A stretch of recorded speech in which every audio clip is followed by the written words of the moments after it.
On the night of March 29, 1952, Washington's National Guard armory glittered with light. 2,000 Democrats in tuxedos and evening gowns filled the ballroom, expecting a routine political speech from a president fighting for survival. President Harry S. Truman stepped to the podium, glasses reflecting the stage lights, his voice steady with familiar Missouri grit. For 26 minutes, it sounded like any other campaign speech. Truman attacked Republicans, defended his record, and rallied the party faithful. Then he stopped. He paused. And with one unexpected sentence, he shocked the nation. "I shall not be a candidate for re-election." The room froze. Gasps rippled through the crowd. Even Truman's closest advisors sat, stunned. A sitting president, legally eligible to run again, had just walked away from power. Why? To understand that moment, we must go back 7 years, to April 1945. Harry Truman, a former shopkeeper from Missouri, had been vice president for just 82 days when he was summoned to the White House.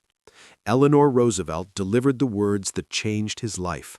"The president is dead." Within hours, Truman inherited the most powerful office on Earth and its darkest secrets. He learned about the atomic bomb. He inherited a world war still raging, and he faced global giants who doubted him openly.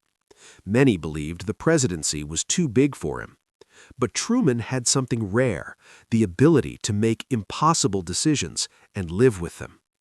In August 1945, he authorized the use of atomic weapons against Japan. The war ended. The cost was devastating. Truman never apologized. He believed he had made the only decision he could. In 1948, against every poll and prediction, Truman stunned the world by winning re-election. It was the greatest upset in American political history. But victory came with a price. In 1950, war erupted in Korea. What was supposed to be a quick mission became a brutal stalemate. Then came the most painful choice of Truman's presidency, firing General Douglas MacArthur, America's most celebrated military hero. Truman chose the Constitution over popularity. The public turned on him instantly.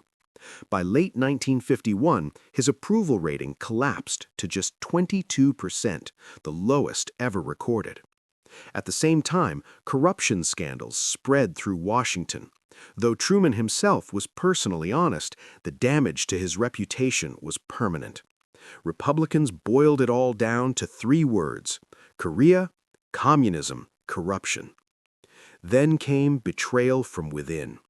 In March 1952, Truman lost the New Hampshire primary to a challenger from his own party.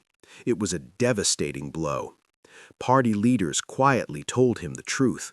He could not win. In the weeks that followed, Truman faced reality alone. The war dragged on. American soldiers kept dying.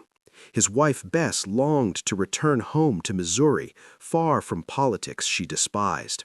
Truman was exhausted, physically, emotionally, and morally. He asked himself a question no poll could answer. What would serve the country best? If he ran and lost, the nation would suffer through months of weakened leadership.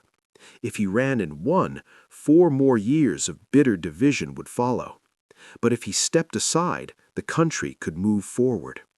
So on that March night in 1952, Truman chose service over ego. The reaction was chaos. Democrats scrambled for a nominee. Republicans celebrated.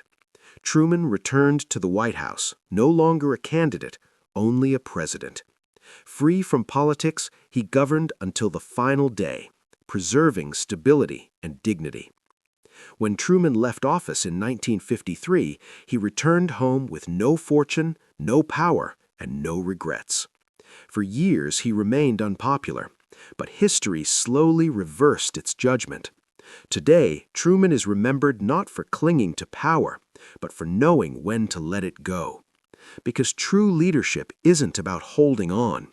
Sometimes the hardest and bravest decision a leader can make is to walk away.